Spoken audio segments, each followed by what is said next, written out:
Bonjour, aujourd'hui je vais vous montrer comment j'ai produit les graphes que j'ai utilisés dans les dernières vidéos. L'idée c'est pas du tout de faire encore une vidéo coronavirus parce que ça j'ai dit que j'en avais marre et j'ai arrêté, l'ambiance est beaucoup trop toxique. En revanche, l'idée de cette vidéo c'était que je voulais vous faire une vidéo sur R, sur comment traiter des données sur R avec le tidyverse, puisqu'au départ c'était l'objet de cette chaîne. Et comme en ce moment le sujet tendance c'est le coronavirus, je me suis dit pourquoi pas utiliser ces données-là. Mais l'objet, c'est vraiment pas du tout d'analyser les données coronavirus, de faire des vidéos d'information. C'est vraiment un tutoriel sur l'utilisation de R pour faire les analyses. Donc très différent dans l'approche. Alors on va commencer. Où est-ce que j'ai récupéré mes données? Je vais vous montrer tout de suite. En fait, j'ai récupéré mes données sur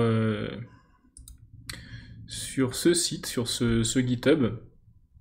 En fait, il y a l'université Johns Hopkins aux États-Unis qui compile depuis le début de la pandémie toutes les données relatives au coronavirus. Donc vous voyez ici, ils ont mis toutes leurs sources de données, etc. Le lien est ici, je le mettrai dans la description. Et puis donc il y a différents jeux de données sur ce dépôt. Alors on peut bien sûr cloner le dépôt et puis travailler en local. On peut aussi directement sourcer les données depuis Internet. Alors nous ce qu'on veut, c'est pas les situation reports, c'est bien les data. On veut les séries temporelles, donc les time series. En fait, on peut regarder ici ce qu'ils mettent. Il y a la description du jeu de données. Et puis, donc là pour les daily reports, etc. Et pour les time series. Donc nous, on veut les time series. On y va. Et nous, ce qu'on veut, là, on va travailler sur la mortalité. Donc on va prendre death global. Là, peut-être un petit peu long à charger.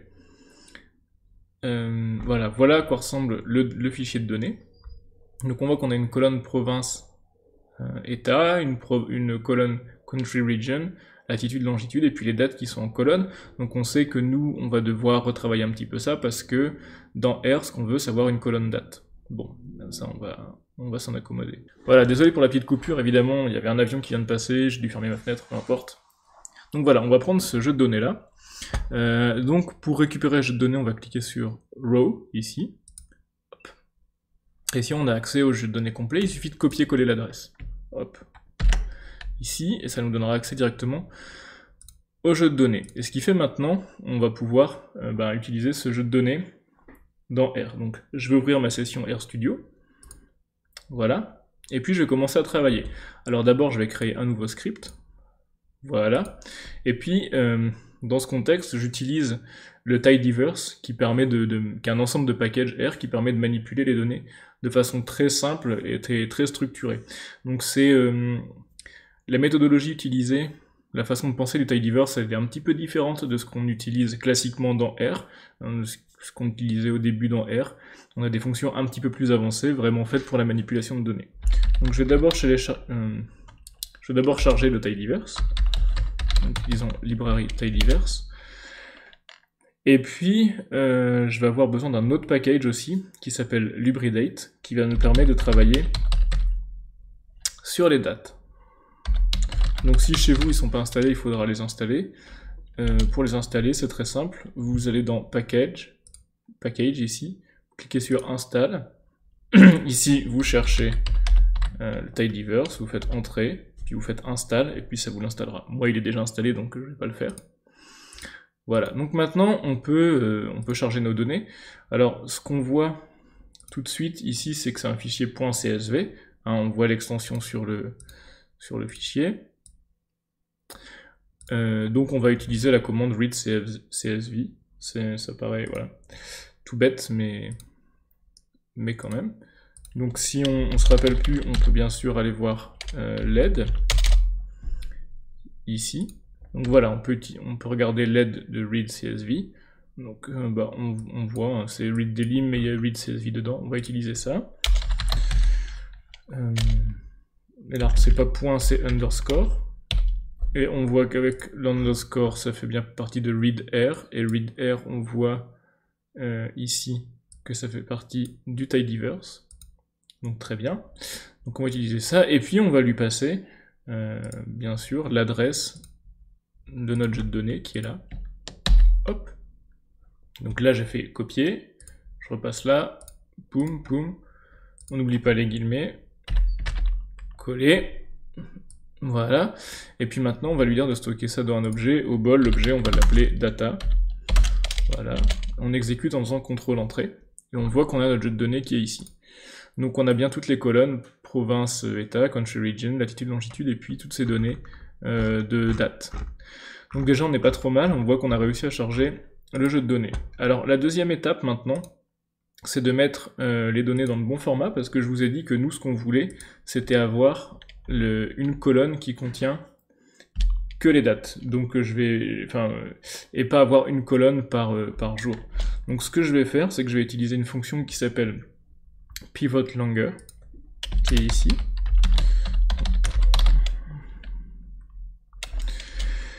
En fait, c'est l'équivalent de la commande gather qu'on utilisait avant, mais qui est dépréciée maintenant dans les nouvelles versions du tidyverse.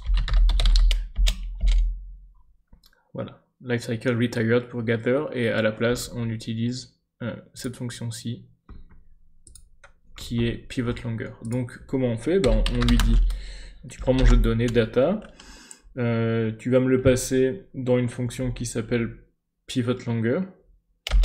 Ok. Et puis qu'est-ce qu'on doit faire dans pivot longer? On doit lui dire sur quelle colonne il veut travailler. Nous on veut qu'il travaille que sur les colonnes de date, parce que c'est ça qu'on veut remettre en long, en fait, tout ça mettre dans une même colonne. Donc on va lui dire de ne pas travailler sur les colonnes de 1 à 4. Donc on crée un vecteur 1, 4 pour lui dire tu ne travailles pas sur, et on le retire en faisant moins. Donc on dit tu ne travailles pas sur les colonnes qui vont de 1 à 4. Ok. Et puis ensuite on va lui dire que la nouvelle colonne, ça va s'appeler date. Alors tout ça je ne sors pas de mon chapeau, hein, faut le dire en fait, la documentation ici. Et donc si, si je fais ceci, on voit que j'ai bien une colonne date, et puis value, c'est la mortalité totale cumulée. Donc maintenant ce que je voudrais faire aussi, c'est qu'on voit là que date, il est typé CHR, ça veut dire que c'est une chaîne de caractères. Et nous on voudrait que R il reconnaisse que c'est une date, pour qu'on puisse travailler avec des dates. Et donc ce qu'on va faire, c'est qu'on va modifier cette colonne, et ça on le fait avec une fonction qu'on appelle mutate. Et on va lui dire que la date, c'est une date. Donc là je lui dis que la colonne date, il doit comprendre que c'est une date, et j'utilise le package lubridate pour faire ça.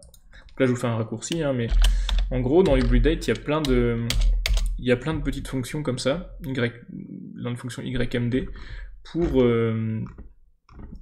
pour convertir une date, qui est une chaîne de caractères, en date au format POSIX dans R. Donc par exemple, quand vous tapez ymd, ça veut dire que votre date est le format année, mois, jour. Moi ici, on voit bien que j'ai mois, jour, année. Et donc je vais utiliser la fonction qui s'appelle mdy, mois, jour, année. Et donc je lui dis simplement que date, c'est mois, jour, année de date. Donc là j'ai juste converti, pof. C'est super, on voit bien maintenant qu'il comprend que date, c'est une date. Donc ça c'est cool. Et puis cet objet maintenant, il faut le stocker quelque part. Et moi ce que j'aime bien faire, c'est renommer avec un data long. Avec le suffixe long, comme ça je sais que ce jeu de données là il est au format long et que je peux l'utiliser. Voilà, donc maintenant si je regarde, j'ai bien mon jeu de données data où j'ai 266 observations de 130 variables, puis mon data long où j'ai la date qui sont en colonne. Alors du coup ça m'a fait des duplicats, par exemple j'ai Afghanistan, Afghanistan, Afghanistan. En fait si vous voulez j'ai un tableau pour Afghanistan avec toutes les dates, un tableau pour l'Albanie avec toutes les dates, etc. Donc après on peut faire des tranches, on peut découper dans ce tableau et par exemple prendre que les lignes pour lesquelles country region c'est Afghanistan. Bon, peu importe. Ok, donc on a fait ça, c'est déjà pas mal. Maintenant, qu'est-ce qu'on voudrait faire là-dessus? Peut-être qu'on voudrait faire un premier graphe pour voir ce qui se passe, donc on va utiliser ggplot, qui est déjà chargé parce qu'il fait partie du tidyverse. Et donc, pour faire un graphe de la mortalité en France, on va prendre data long, On va filtrer pour garder que les données de France.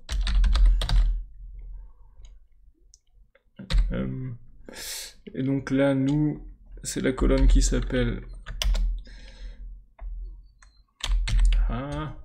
c'est la colonne qui s'appelle Country Region.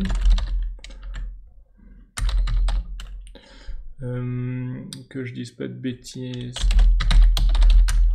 Hop. On va regarder si j'ai pas fait de bêtises. Donc quand je fais ça, je lui dis tu me gardes les données de seulement quand c'est la France.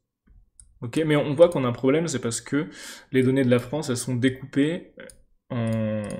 Il y a plusieurs choses, on a les départements d'outre-mer qui sont... les départements et territoires d'outre-mer qui sont séparés. Donc nous, on va agréger tout ça, on va faire une somme des morts par date. Donc ce qu'on doit faire, c'est grouper par date, et on peut aussi grouper par région.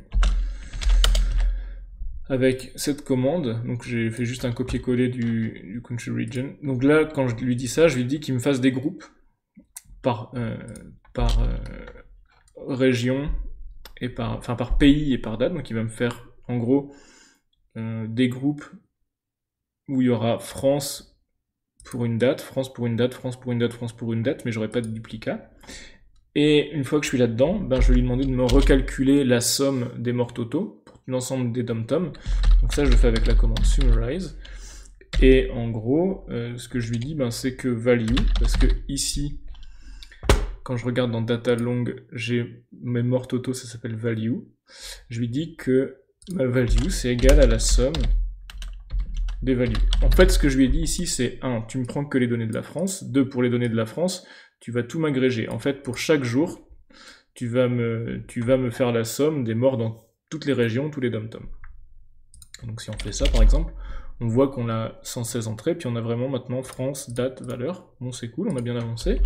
Et puis maintenant, on peut lui passer l'objet dans un graphe ggplot. Ok, et puis on va peut-être lui mettre...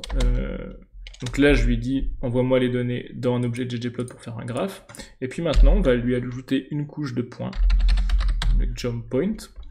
Et on va lui dire que en x, on veut avoir... donc comme ça, on va avoir les dates. Et puis en y, on va avoir la value. Voilà. Donc là, ici, on a déjà fait un graphe du nombre de morts totaux en France, dans le temps, avec les dates qui sont mises en français. Après, on peut customiser un petit peu le graphique, si on veut. Voilà. Donc, on a fait ça pour la France, mais on peut faire ça pour, bien sûr, pour plusieurs pays. Et puis, d'ailleurs, il y a des choses qu'on aimerait peut-être pouvoir calculer. Typiquement, quelque chose qu'on pourrait calculer, ben, c'est le nombre de nouveaux cas par jour. En fait, savoir, je sais pas, le 26 mars, combien j'ai de nouveaux cas, enfin de nouveaux décès par rapport au 25 mars. Et nous, on n'a que la somme des décès cumulés. Donc on comprend bien que pour avoir les nouveaux cas, il faut faire le nombre de cas qu'on a le 26 mars, le nombre de décès qu'on a le 26 mars, moins le nombre de cas qu'on a le 25 mars. Et ça, on peut le faire avec la commande qui s'appelle, toujours dans mutate, mais une commande qui s'appelle lag. Et lag, en fait, ça permet de prendre la valeur d'avant. Donc, qu'est-ce que je veux dire par là? On prend...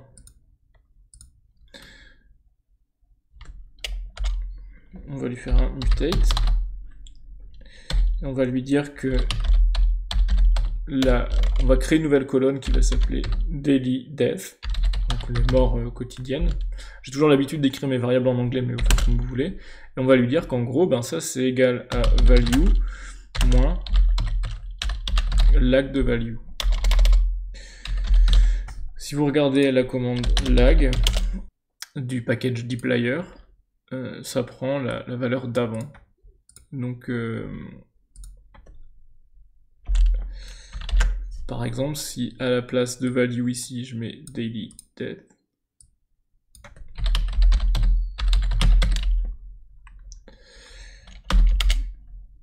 voilà ce que j'ai. Donc ici, on a le nombre de décès chaque jour. Paf. Donc on voit qu'on a vraiment, on voit bien qu'on a passé le pic à un moment, hein, parce qu'on a, enfin je dis on voit, mais en fait vous n'êtes pas du bon côté, voilà. On voit qu'on a vraiment ce pic ici, et puis qu'ensuite le nombre de morts quotidiens descend. Ici, ce point-là, ça correspond quand ils ont réajusté avec les EHPAD, et puis ici on a un nombre de morts négatifs parce qu'ils ont recorrigé le lendemain. Donc ils ont retiré des morts qu'ils avaient ajoutés la veille. Ah bon. Voilà. Et donc une fois qu'on a cette base-là, qu'on a compris, qu'on a calculé ça, bah, on peut s'amuser à tout faire en fait, hein. Donc typiquement, ce qu'on peut faire maintenant, c'est calculer les taux de croissance. On peut faire des graphiques avec plusieurs pays. Alors, comment on peut faire ça? Je vais vous montrer tout de suite. Admettons que je veuille faire un graphique avec, je sais pas, les États-Unis, la France, etc. Ben, je vais prendre mon jeu data long. Ok, je vais lui repasser un filtre, le même qu'ici en fait, pour choisir les pays sur lesquels je veux travailler. Sauf que là, je vais pas utiliser égal, mais je vais lui dire il faut que le nom de la région il soit dans cette liste de noms. Il faut que le nom du pays soit dans cette liste. Donc je vais créer une liste, enfin un vecteur qui contient les noms des pays. Donc je vais mettre, je sais pas, US, Italie, je peux mettre la Suède. Et puis les États-Unis j'ai déjà mis, on peut mettre la Grande-Bretagne. Alors si jamais vous savez pas en fait comment les pays sont appelés, vous pouvez faire un juste, vous tapez unique data long et vous choisissez, hop, et là vous avez la liste de tous les pays qu'il y a. Donc la Grande-Bretagne, je sais que c'est United Kingdom parce que c'est là, donc c'est pour ça que je l'ai écrit. Donc ça, une fois que j'utilise cette commande-là, filter, je sais que je vais récupérer les données pour ces 4 pays-là. Ensuite, sur cette base-ci, ben, je vais refaire mon groupement par date, et puis je vais refaire, et puis par pays. Je vais recalculer aussi mes données journalières. Voilà. Donc là, c'est vraiment, ça change pas, hein, c'est le même code, et c'est ça la puissance de dplyr. On recalcule tout ça par pays. Okay, donc on a bien une colonne mort quotidienne. Et puis, ben, ce qu'on peut faire maintenant, c'est que on va refaire aussi des points. On va refaire aussi un graphe ggplot avec des points. Mais sauf que dans l'esthétique, ici dans la commande AES, ce qu'on va faire, c'est qu'on va lui rajouter une couleur. Et la couleur, ça sera dépendant de country region. Donc on voit ici, hein, on a country region. Et maintenant, on a bien les données pour tous les pays. Donc le nombre de morts quotidiens pour tous les pays. Et on voit que la dynamique, elle n'a pas été la même tout le temps partout. Alors il faut que je me décale, mais voilà, on a le nombre de morts quotidiens pour chaque pays. Et si on ne veut pas le nombre de morts quotidiens, ici, il suffit de changer, de mettre value. Hop. Et voilà, ici on a le nombre de morts cumulés totaux pour tous les pays. Enfin, pour les pays qu'on a choisis, donc France, Italie, Suède, etc. Donc on voit que la Suède c'est faible, mais ramené à la population, c'est quand même beaucoup. On voit, d'ailleurs c'est marrant sur ce graphique, on voit que l'Italie ils ont commencé avant nous, et ils ont eu du mal à stabiliser, nous on a stabilisé assez vite. La Grande-Bretagne n'ont pas confiné, et ils commencent seulement à stabiliser maintenant. Ils nous ont dépassé en nombre de morts, alors que c'est un pays où il y a quand même beaucoup moins d'habitants. Je sais pas combien, d'ailleurs, il y a d'habitants, mais ça vaudrait le coup de regarder.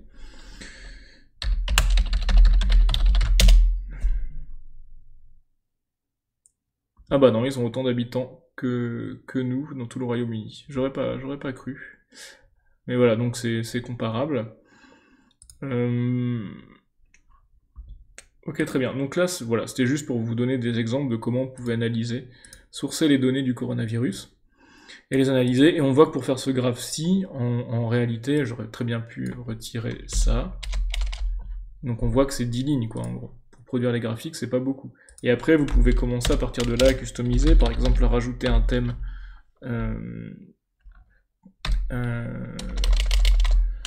neutre pour que ça soit plus joli. Moi j'aime bien utiliser thème BV, donc voilà, paf, on a un graphique un peu plus propre. On peut ensuite rajouter bien sûr un titre. Donc le titre ici, ben c'est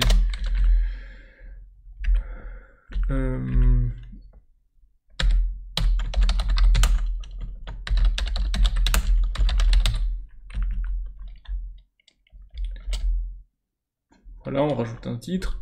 On peut rajouter des labels, donc par exemple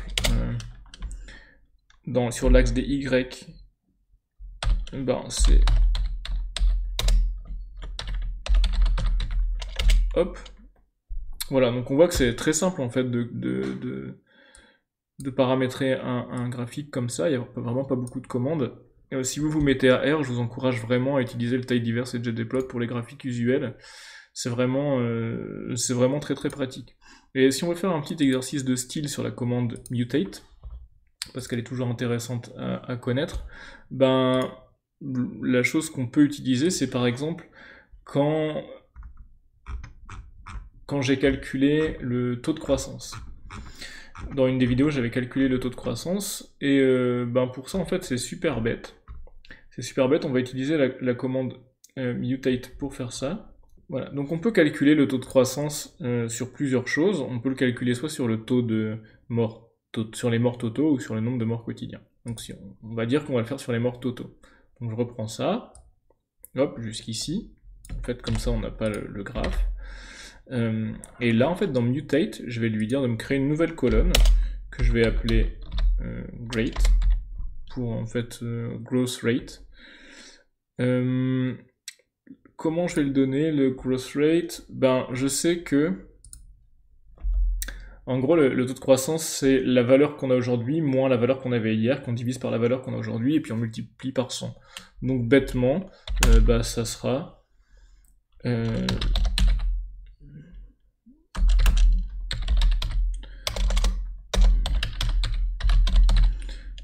voilà, donc ça c'est ce qu'on a aujourd'hui. C'est ce qu'on a aujourd'hui. Et puis on va diviser ça par le nombre de morts totaux. Et ça on va le mettre entre parenthèses, stack. Ok. Et puis on peut multiplier tout ça par 100 pour avoir des vrais pourcentages. Voilà. Ok, donc on a calculé un growth rate qui ne fonctionne pas ici parce qu'on est à 0, donc il doit diviser par 0, donc évidemment ça ne fonctionne pas. Mais plus tard, quand les chiffres augmentent, ça fonctionne très bien. Et ensuite, bah, on peut faire un graphe de la même façon, donc je vais juste récupérer cette commande-là. C'est ça aussi qui est bien avec le tidyverse, c'est qu'on peut quand même recycler beaucoup de commandes. Et puis, à la place de value, je vais utiliser le taux de croissance. On va changer, on va pas mettre de titre, c'est pénible. Voilà, et donc ici on a le taux de croissance du nombre de morts cumulés. Et donc en fait, bah, plus le taux de croissance il est faible, moins l'épidémie se développe vite, enfin moins le nombre de morts augmente vite. Si on veut peut-être y voir un petit peu plus clair, on peut faire quelque chose qui est de faire un facet wrap. Alors de toute façon vous voyez pas très bien le truc, mais ce qu'on peut faire, c'est qu'on va lui dire, au lieu de me faire un graphe avec tout, tu vas me faire un graphe qui est split, qui est séparé par un graphe pour chaque pays. Donc on lui dit juste, ça c'est avec la commande facet wrap, et puis on lui dit de le faire par pays et région. Ok. Avec le tilde, ok. Voilà, bon, je sais pas si on voit vraiment mieux. Mais voilà, on voit la dynamique de l'épidémie qui est un petit peu différente en fonction des pays, mais en même temps pas si différente que ça. Donc voilà comment on pouvait très simplement analyser les données coronavirus. Vous voyez que ça prend pas beaucoup de lignes en fait pour faire ça, et pour faire les graphiques. Ensuite, pour faire les analyses statistiques plus poussées, c'est autre chose, mais en tout cas en visualisation de données, et en manipulation de données, le tidyverse et ggplot sont assez faciles à utiliser. Voilà, c'est la fin de cette vidéo. Je pense que ceux qui s'attendaient à une analyse coronavirus pure sont un peu déçus, mais bon voilà, j'ai dit que j'arrêtais, l'environnement est devenu beaucoup trop toxique. Moi, l'objet de cette chaîne YouTube, c'était vraiment de faire des tutos sur l'utilisation de R et puis les statistiques pour les biologistes. Donc voilà. N'hésitez pas à me dire dans les commentaires si ce type de contenu vous a plu, si je suis allé trop vite, pas assez vite, si c'était pénible à regarder, pas pénible à regarder. N'hésitez pas à m'envoyer un mail si vous avez des suggestions intéressantes à faire. Je prendrai tout parce que moi, le but de cette chaîne, c'est vraiment d'être utile à la communauté de biologistes. Si jamais vous commencez R et que vous voulez vous mettre un petit peu plus, voilà, bien comprendre, je vous invite à rejoindre rejoindre mon site qui s'appelle lebiostatisticien.fr. Et là-dessus, vous trouverez des articles un peu plus de fond sur l'utilisation de R. Et je suis en train de mettre en place une formation pour les biologistes pour utiliser R et RStudio, le tidyverse, etc. Pour faire des analyses de façon simple. Donc c'est une formation que je suis en train de mettre sur pied. Et si vous voulez participer à la mise en place de cette formation et avoir accès avant les autres, eh ben vous pouvez rejoindre ma mailing list et je vous tiendrai au courant de l'avancée de ce projet qui prend quand même du temps. Donc voilà, n'hésitez pas à m'envoyer vos retours. Si ce type de contenu vous plaît, bah, abonnez-vous, puisque sans abonnés, une chaîne n'existe pas. Et puis on se dit à très bientôt. Salut!